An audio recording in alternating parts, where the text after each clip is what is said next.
So far as the appeal relating to the effect of the sale deed is concerned, it was submitted that the High Court had made out a new case about applicability of Article 65 of the Limitation Act, while the trial court and the First Appellate Court had proceeded on the basis that Article 109 was applicable.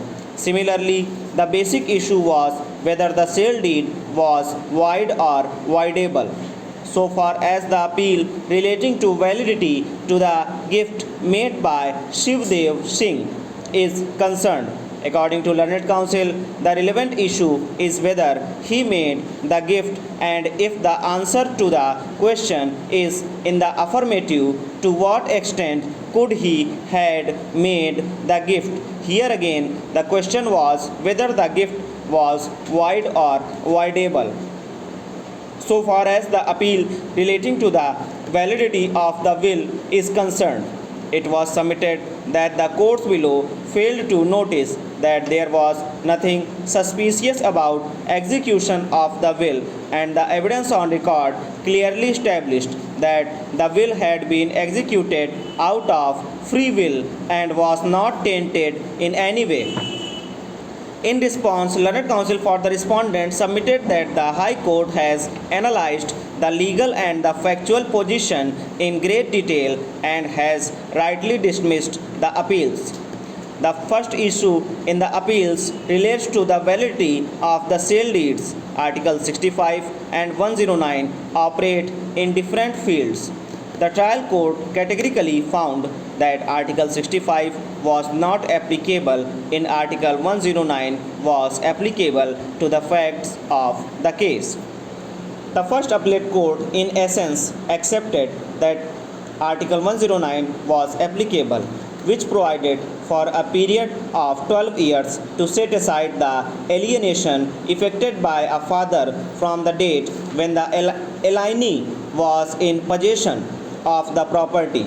Though the First Appellate Court accepted that Article 109 was applicable, yet it was held that the spirit of Article 109 is that by taking over the possession of the land which is subject matter of the suit, the alienee inter alia gives a notice to the persons governed by law to agitate their rights, if any, otherwise their remedy would become barred by limitation.